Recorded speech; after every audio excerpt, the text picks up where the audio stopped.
हाँ जी बाबा जो अष्टदेव का बारे में डिक्लेरेशन हो गया। अष्टदेव के बारे में आवेग में एक स्मारक का वक्त बोल दिया। अष्टदेव प्रत्यक्ष हो गए शुरू में।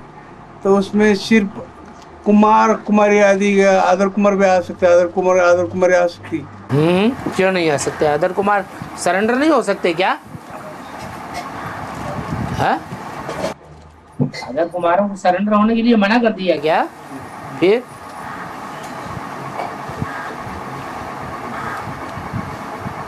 जो सरेंडर होते हैं सिर्फ ईश्वरीय सेवा के लिए, वो राजघराने में आते हैं।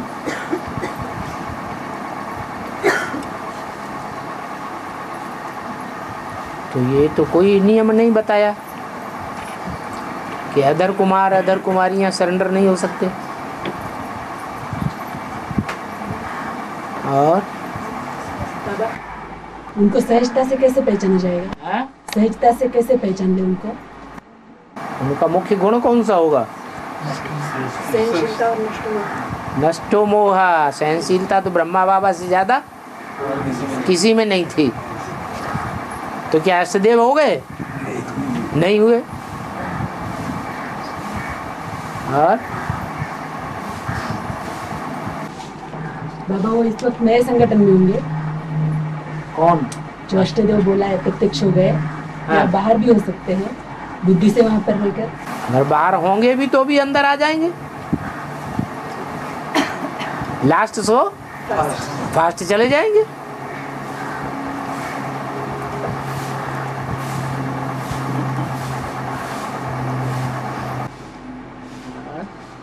अब अभी तो कहा कि वो सरेंडर होंगे, ऐसा कहा ना?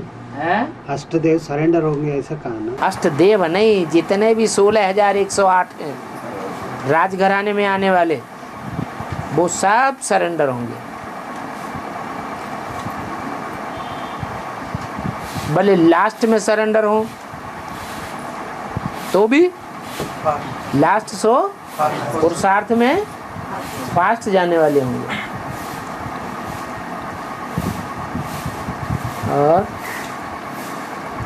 बाबा अभी जो एनएस में जाते हैं ना, तो जो 50,000 का सूर्यवंश का ग्रुप बताया, जो 50,000 का सूर्यवंश का ग्रुप बताया, 25,000 50,000 सूर्यवंशी की 4.5 लाख को डिवाइड किया, 50,000 सूर्यवंशी बच्चे हैं। क्यों 4.5 लाख सूर्यवंशी नहीं बनेंगे? मतलब पक्के सूर्यवंशी 50,000 बताए। तो जो एनएस में जाते हैं अभी वो वही है सूर्यवंशी। मतलब 50,000 ना एनएस में पहुंच गए होंगे। नहीं अभी जा रहे ना थोड़ी थोड़ी एक करके। तो 50,000 की बात क्यों शुरू कर दी? नहीं अंत में मतलब जो एनएस में अभी जा रहे हैं वो मतलब वही सूर्यवंशी बनेंगे। जैसे जो दूसरे धर्म के बीज वगैरह होंगे वो एनएस में जाने वाले फिक्स हो गए क्या है? वो उतर करके वापस नहीं जा सकते, भागंती नहीं हो सकते। बाबा असली एनएस किसको कहेंगे? हैं? असली एनएस किसको कहेंगे? क्या असली एनएस किसको कहेंगे? आत्मिक स्थिति ओरिजिनल एनएस किसको कहेंगे? ओरिजिनल रियल एनएस किसको कहेंगे? एनएस कोई मुरली का शब्द नहीं है। एनएस कोई मुरली का शब्द नहीं है। ये तो नया संगठन बता दिया कि नई दुनिया की स्थापना के कार्य के लिए जो फाउंडेशन डालने वाली एडवांस आत्माएं हैं, उस संगठन का नाम क्या रख दिया? एनएस माने शॉर्ट नेम, नया संगठन। हाँ वो मन बुद्धि की बात है इसमें है। मन बुद्धि की बात है। तो सब मन बुद्धि तो 500-700 करोड़ सभी को है। क्या पूछना चाहते हैं?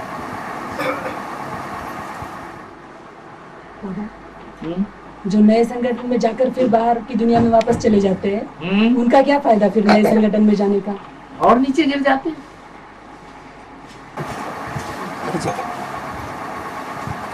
भक्ति के गड्ढे में जाने के संस्कार कुछ बचे हुए होंगे।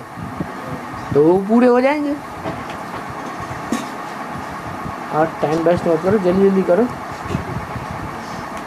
बाबा लेकिन एनएस में भी बाबा ही भेजते हैं ना? एनएस में भी बाबा ही भेजते हैं ना करने? बाबा भेजते हैं। काशी के लिए क्या गहन है?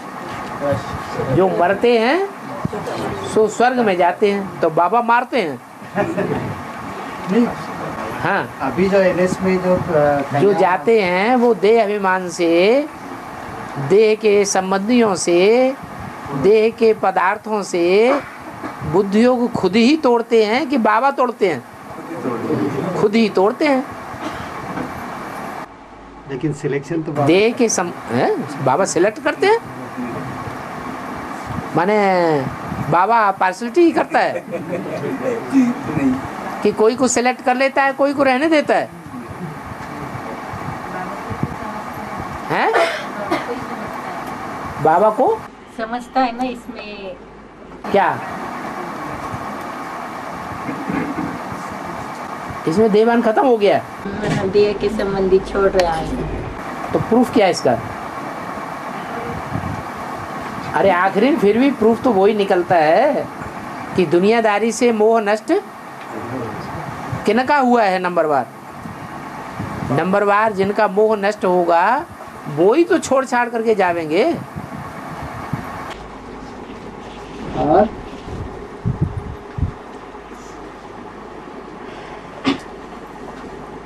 बाबा, हनुमान ने पाव जमाया ना रावण की सभा में। हाँ, शास्त्रों में दिखाते हैं जमाया तो अंगद ने। किसने? अंग द, जिसने अपने अंग अंग को ईश्वरीय सेवा में दे दिया, उसने बुद्ध रूपी पांव जमा दिया कि रावण हिला के दिखाए। हाँ, तो नहीं तो ब्रह्मा बाबा को हनुमान बोलते हैं, और ब्रह्मा बाबा को हनुमान बताया ना। हाँ, और फिर उनको ही रावण बताते हैं, फिर ऐसे कैसे? क्यों ब्रह्मा के बाप को रावण नहीं बताया? तो बता दिया सब मनुष्य मात्र सभी रावण है। तो किसकी सभा में पाव जमाया? फिर किसने किसकी सभा में पाव जमाया? नंबरवार हैं पांव जमाने वाले कि एक ही है? शुरुआत तो कोई करेगा ना। हाँ, तो शुरुआत कौन करेगा सो पता नहीं है।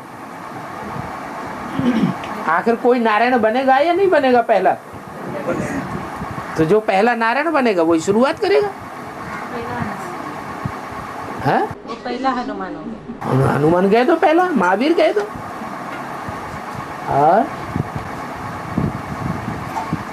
और बाबा अभी मुरली में बोला ना, अजामिली और बाजारी बैल दोनों मिल गए।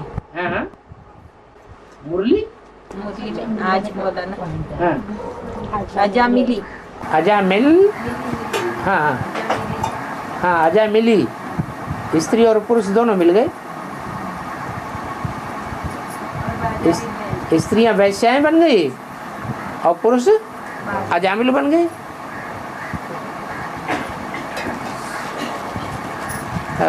दोनों मिल गए बोला ना। हाँ, किससे मिल गए?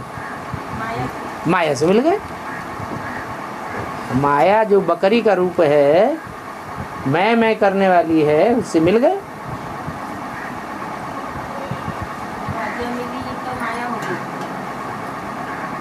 अजा मिली नहीं हो गई, वो तो अजा है ही। माया तो है ही अजा। भगवान के बाद सबसे ऊंचा अपने को कौन समझती है? माया ही तो अपने को सर्वशक्तिवान समझती है। और है भी कि नहीं है? वर्तमान में है भी। जैसे भगवान सर्वशक्तिवान है वैसे माया भी सर्वशक्तिवान तो अभी तो है ही। जब बच्चे जीत पहन लेंगे तो नहीं रहेगी। और बाजारी बैल किसको बोलते? बाजारी बैल पुरुषों को। पैसा किनके हाथ में रहता है? बाजार पैसा के आधार पर चलता है कि बिना पैसे के आधार पर चलता है? पैसे के आधार पर बाजार चलता है। तो पैसा स्त्रियों के हाथ में रहता है, पुरुषों के हाथ में रहता है? पुरुषों के हाथ में रहता है। और तो पहला पुरुष है प्रजापिता।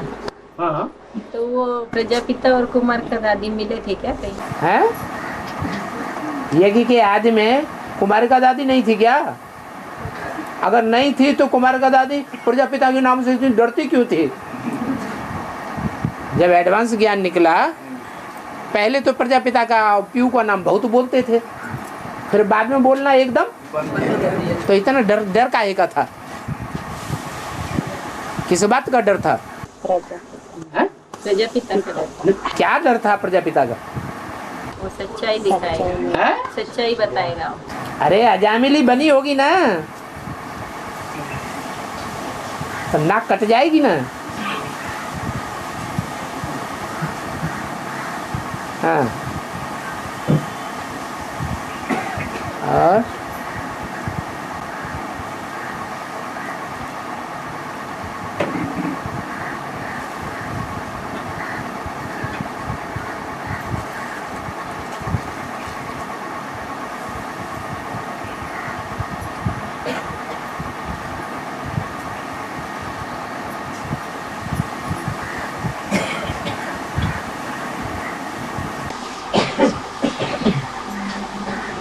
बाबा राम को भी काला दिखाते हैं, राम को भी काला दिखाते हैं, कृष्ण को भी काला दिखाते हैं, शंकर को भी काला दिखाते हैं। राधा काफी बनती नहीं क्या? नहीं। राधा गोरी दिखाती है। मानो बेविचारिणी बनती है वो? गोरी दिखाते हैं उसको।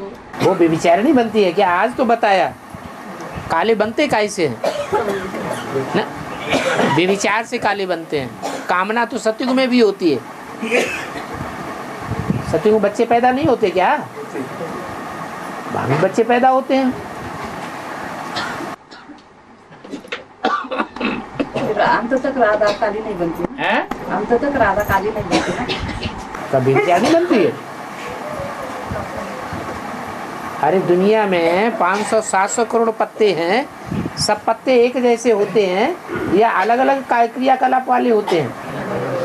तो कोई ऐसा पत्ता भी तो होगा जो जन्म जन्मांतर एक आत्मा के साथ ही स्त्री पुरुष के संबंध में रहे।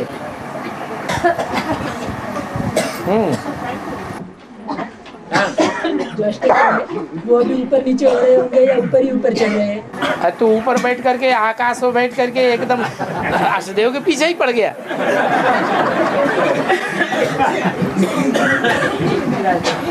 हाँ बोलो, क्या कह रहे?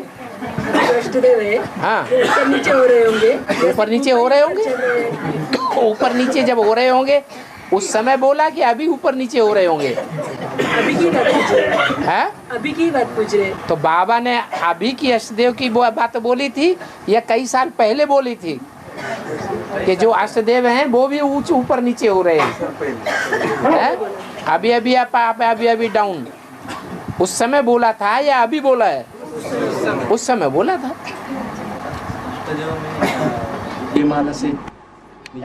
विजय माला से 4 आते हैं और सूर्यवंश से 4 आते हैं, ऐसा है क्या? हाँ, ऐसा है क्या? ये कुछ हाँ। अष्टदेव हैं तो प्रवृत्ति मार्ग के हैं या निवृत्ति मार्ग के हैं? तो निवृत्ति मार्ग के अगर रहे सूर्यवंशी ही सिर्फ, तो उनको देव कहेंगे? देव बनने के लिए उन्हें माता गुरु को माता गुरु बनाना पड़े या नहीं बनाना पड़े? पवित्रता अगर जीवन में धारण करनी है देवों को, तो माता को गुरु, अपवित्रता पर जीत पाने के लिए माता को गुरु जरूर बनाना पड़े। तो जो गुरु बनाया जाएगा वो ऊंचा या चेला ऊंचा? तो उसको आगे नंबर नहीं देंगे।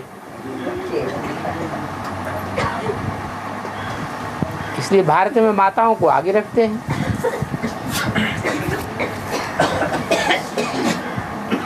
ये हाई मातृ प्रधान देश, और देशों में माताओं को आगे नहीं रखते हैं।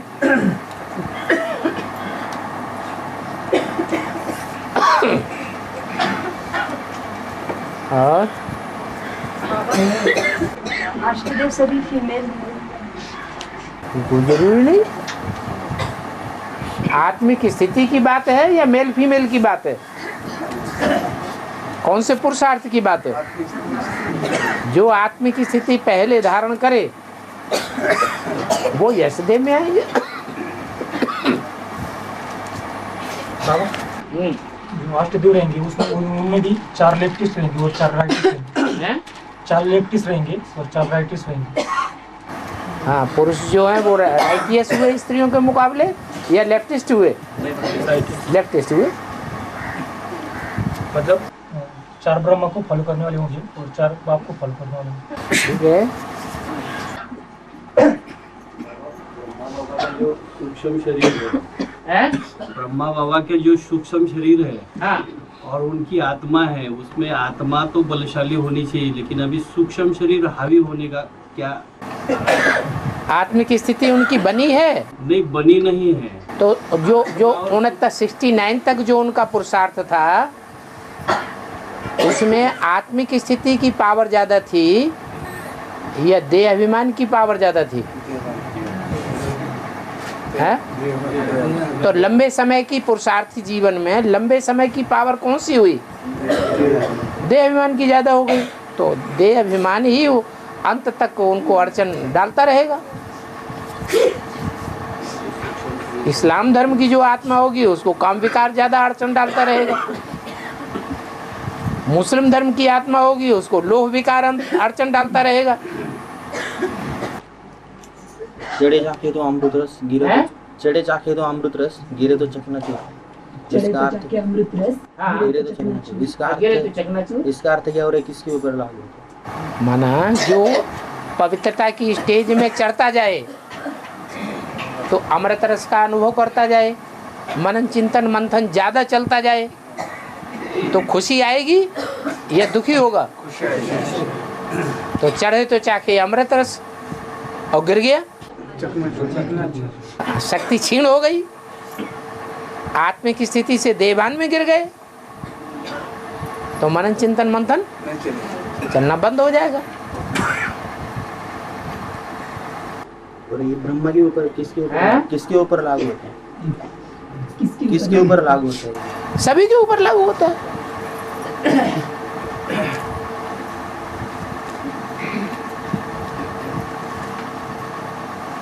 किसी ने पूछा है अगर 1 साल तक सिर्फ बड़े संगठन में जाएं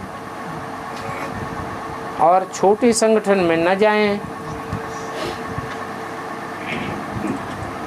माने महीने में जो बड़ा संगठन होता है उसमें जाएं और छोटे संगठन में न जाएं, तो क्या दोबारा भट्टी करनी पड़ेगी? नहीं करनी पड़ेगी। जाओगे तो तुम्हारा फायदा होगा, नहीं जाओगे तो तुम्हारा फायदा होगा। बड़े संगठन में 2 महीने में 1 बार जाओगे तो भी भट्टी नहीं करनी पड़ेगी, क्योंकि मुरली में बोला है जो बच्चे 2 महीने तक चिट्ठी भी नहीं लिखते तो मर गई। अब 2 महीने में बड़े संगठन में 1 बार तो आ जाते हैं, मोहरा तो दिखाए जाते हैं, परिवार के और बाबा मोहरा तो देख लेते हैं।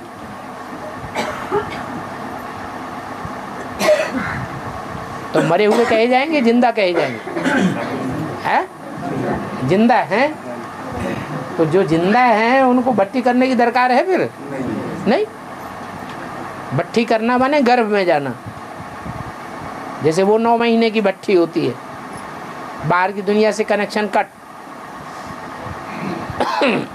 तो लो और सहज कर दिया।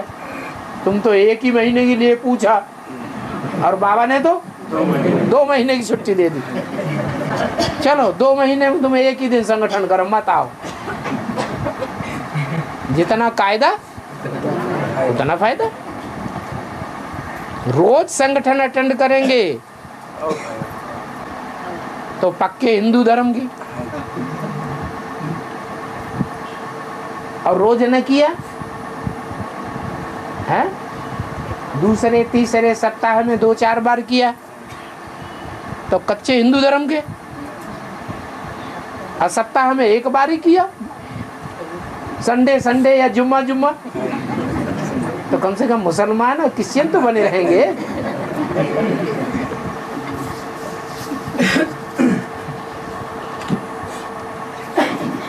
तो प्लानिंग बना रहे हैं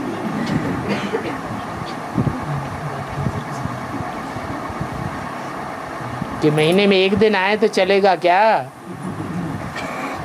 तो बाबा कहेगा अच्छा तुम 2 महीने में 1 बार आओ।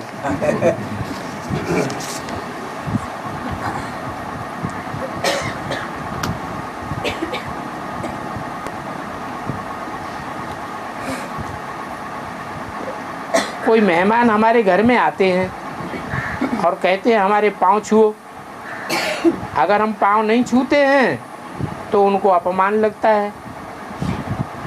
लेकिन बाबा ने तो मुरली में कहा है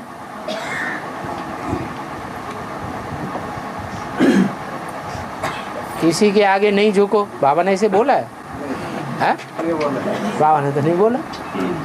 हाँ ये बोला है कि माथा नहीं झुकाना है, कोई के सामने माथा नहीं झुकाना है, माथा सिर्फ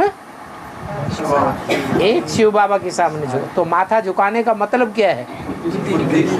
बुद्धि से झुकाना, झुकना। बुद्धि को झुकाना माने एक की बात मानना, दूसरों की बात नहीं मानना। तो पाँव छूने वाली बात जो पूछी है उसमें अगर कोई पाँव छू लेता है और अंदर से शिव बाबा को याद करता रहता है और पक्का कहता है हम इसकी बात तो जिंदगी में कभी नहीं मानेंगे जिसके पाँव छूते हैं, हम तो शिव बाबा की बात मानेंगे, तो वो श्रीमत पर चल रहा है या श्रीमत की अवहेलना कर रहा है? श्रीमत पर चल रहा है।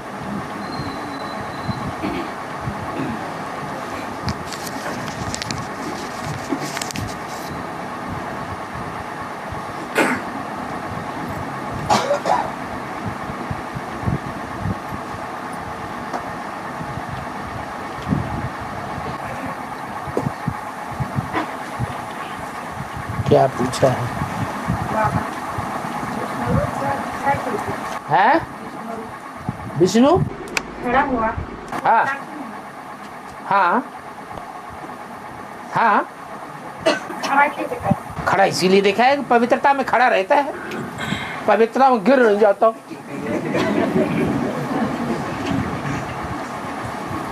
जब शक्ति का पतन हो जाता है ना तो आदमी की क्या हालत हो जाती है? आदमी औरत की है? गिर जाते हैं। आराम चाहिए लंबे टाइम का, पड़ गए। तो विष्णु खड़ा है। विष्णु पवित्रता की स्टेज में खड़ा है या पड़ा है? खड़ा है।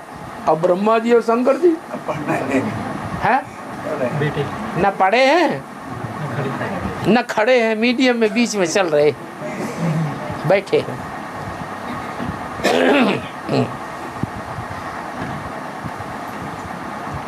क्या कहना चाहते हैं इसका है? और हाँ जी बाबा, भारत में बहुत सारे सत्संग मैंने सुने देखे हैं? सुने देखे सत्संग, लेकिन बहुत सत्संग सुने और देखे। हाँ जी हाँ।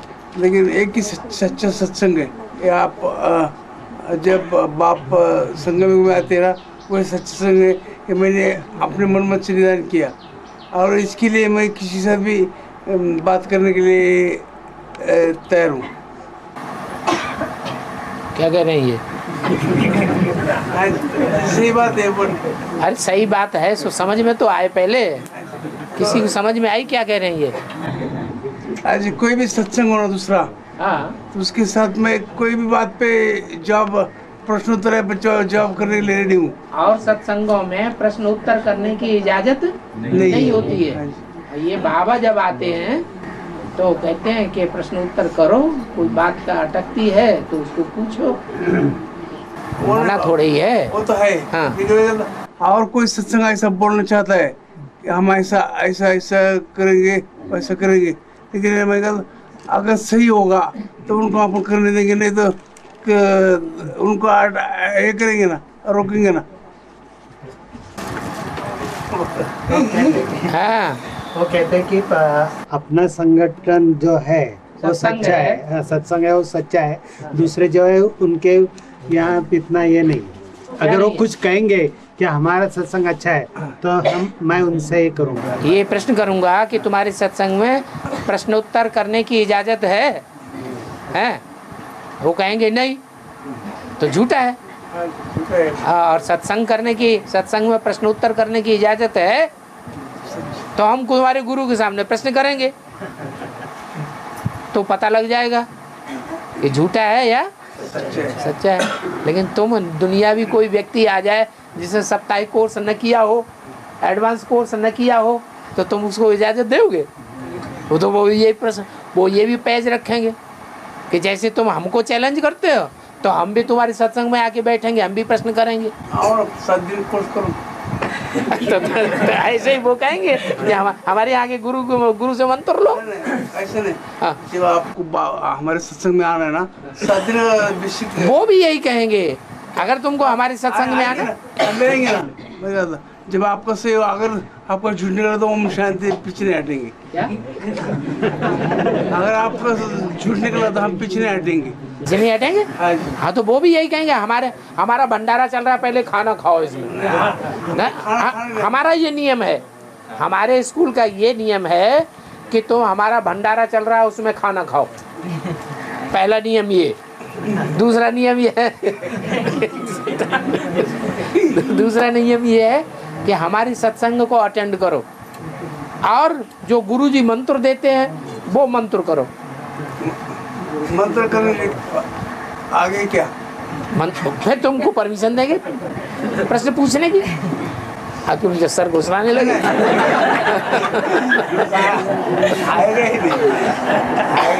ये कोई बात नहीं।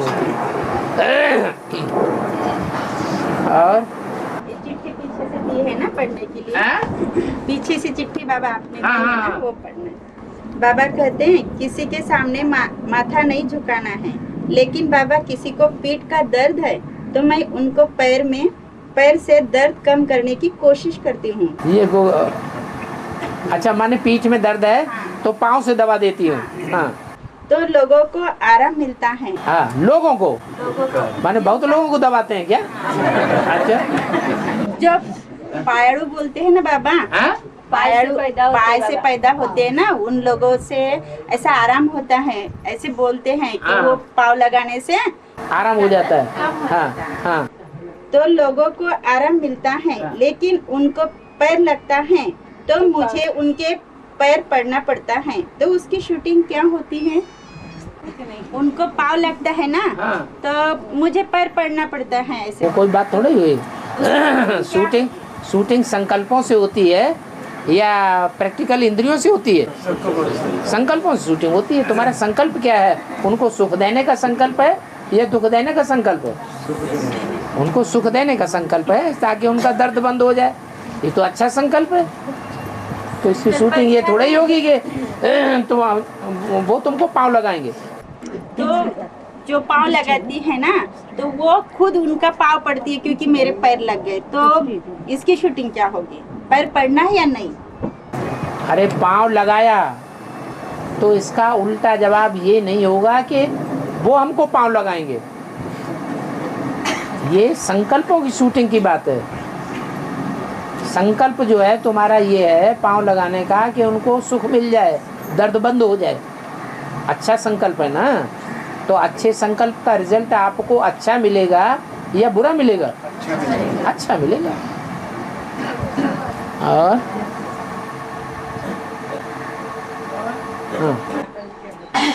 कुंडलिनी प्रकट कर, कुंडलिनी शक्ति जागृत होती है।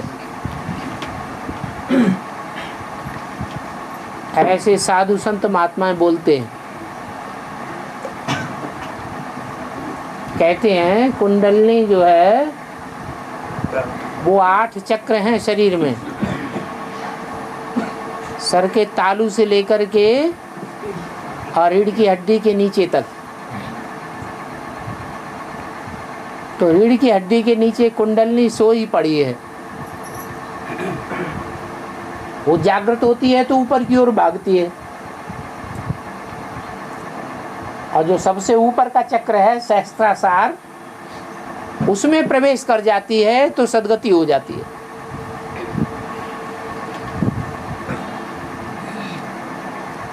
ऐसा आज तक किसी का हुआ तो नहीं।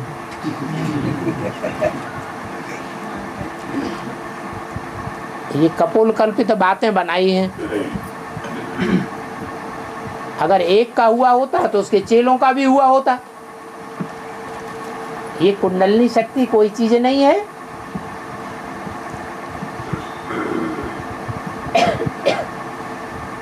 रीढ़ की हड्डी के नीचे की ओर स्त्री और पुरुष की रजवीरी की शक्ति समाई हुई है, जो शक्ति क्षीण हो जाती है देह अभिमान के कारण। वो शक्ति क्षीण होना बंद हो जाए तो वो शक्ति कहाँ जाएगी? नीचे जाएगी या ऊपर जाएगी? तो वो शक्ति ऊपर जाना शुरू होगी, और ऊपर जाते जाते एक ऐसी स्टेज हो आ जाएगी कि कितना भी उस व्यक्ति को देह अभिमान में लाया जाए, कितना भी उसके साथ हरकत की जाए देह अभिमान में लाने की। मान लो कोई बलिष्ठ पुरुष है और उसको सुंदर से सुंदर स्त्रियां पेश कर दी जाएं, फिर भी उसको कुछ भी अंतर नहीं पड़ेगा। उसको कहते हैं कुंडली शक्ति जागृत हो जाना। हाँ, जो कुंडली शक्ति जागृत कौन एक रशिया में कर दिया आपने, भारत की क्या? कौन उसका नाम भूल गया मैं एयरपोर्ट पे देखा था उसको। कुंडली शक्ति जागृत करती इसके लिए रशिया अमेरिका इधर उधर भागती हो। कौन उसका नाम याद नहीं अभी 4 साल पहले मुझे उसके नाम याद नहीं आ रहा है अभी। निर्मला, हाँ निर्मला देवी। क्या कुंडली शक्ति जागृत करती? इसकी जागृत कर दी? नहीं, वो इधर उधर घूमती है एयरपोर्ट पे। मुझे उस टाइम गया ना, तो उस टाइम मुझे पता चला ना, तो कुंडली शक्ति जागृत करती ऐसे लोग बोल रहे थे। तो क्या बात है, लोग बोल रहे थे? नहीं मुझे मालूम नहीं था ना उसके बारे में। शरीर छोड़ा है उसने। जो कुंडली शक्ति जिसकी जागृत हो जाएगी वो शरीर छोड़ेगा? नहीं, वो उसे शरीर छोड़ने की दरकार ही नहीं। कुंडली शक्ति जागरूक का शिविर लेती है। लोगों को मुझे शिविर में बताती थी कुंडली शक्ति जागरूक करने का। कोई प्रोग्राम होता है ना, उसमें बोलती नहीं, ये भाई जिनका नाम बताते हैं ना, तो वो आत्मा ने शरीर छोड़ा है कुछ दिन पहले। नहीं, वो पता नहीं।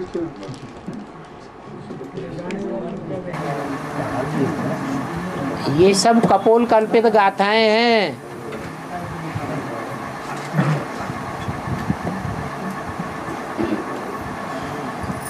जब इस ज्ञान की प्रत्यक्षता होगी उस समय सब दूध का दूध और पानी का पानी होने लगेगा। तो इसलिए बाबा बोलता मैं कि और जो सत्संग है इसका पानी का पानी होने वाला है। तो सब सत्संग वाले कहते हैं। आसाराम बापू के जो भगत हैं वो भी यही कहते हैं। नहीं, लेकिन सही रीति से जब उसमें जावे इसके बाद पता चलता है, ऐसी बात है ना। तो जाते क्यों नहीं? नहीं, ये सत्संग में जाने के बाद उसको उनको भी पता चलेगा ना ये क्या है। उनको अगर कोई क्वेश्चन किया तो उनको जवाब भी नहीं देगा। वो भी यही कहते हैं। नहीं, मैं कहता ठीक से हम प्रश्न पूछ रहे हैं उनको, तो भी उनको जवाब देने नहीं आएगा। हाँ, जवाब देने आएगा। अगर मैं तो आपका बच्चा हूँ, फिर भी मैं उनको प्रश्न पूछूँ ना तो उनको जवाब नहीं देना आएगा। क्यों नहीं देना आएगा? नहीं आएगा, क्योंकि मैं कहता आत्मा परमात्मा ज्ञान है ही नहीं उनके पास। वो सिर्फ ना ऐसी बातें करते, अगड़म पगड़म बातें अपने। बाबा कहते 100 को समझाएंगे तो एक तो निकलेगा। तुमने 100 को उनके सत्संग में जाके 100 को समझाया? नहीं। एक बात बताओ माँ, जबकि हमने अगर उनके पास ये शक्ति होती तुम्हारे पास वो शक्ति है? नहीं शक्ति नहीं, लेकिन मैं कहता हम अभी उसी के अनुसार चल रहे हैं ना। उसी के अनुसार चल रहे हैं जो बाबा ने जो दिया है ना हमें। आप आत्मा समझो खुद को और भगवान बाप को याद करो।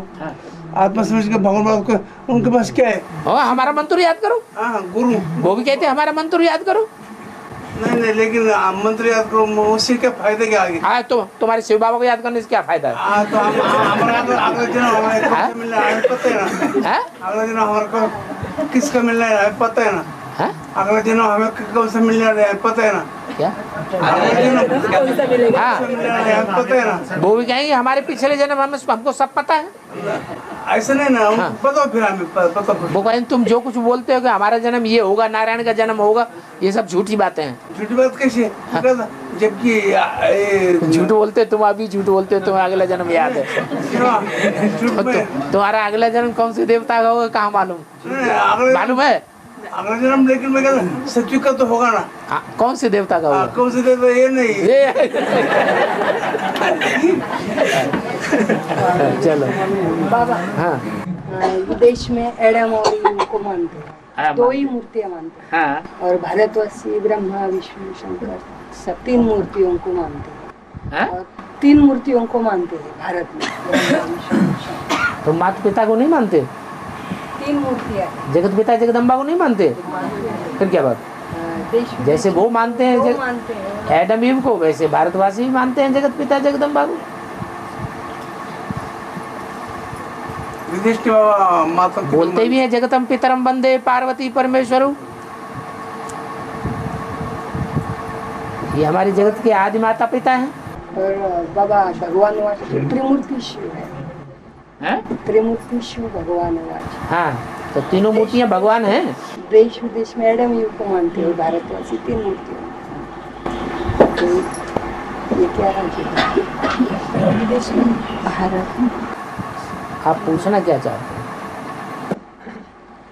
भारत में तीन मूर्तियों का गायन जी ना। भारत में तो सारे 33 करोड़ देवताओं को मानते हैं। भगवान वाच भारत में तीन मूर्तियों क्या सभी को मानते हैं। जो आया सोई भगवान, कण कण को भगवान, कुत्ता बिल्ला सब भगवान। अकेली तीन मूर्तियों की बात थोड़ा ही है भारतवासियों के लिए।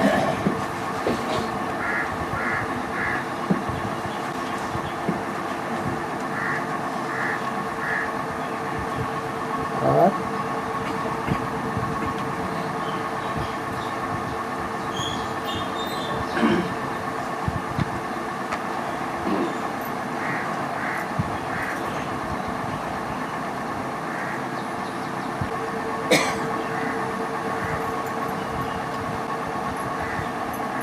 बस ओम शांति।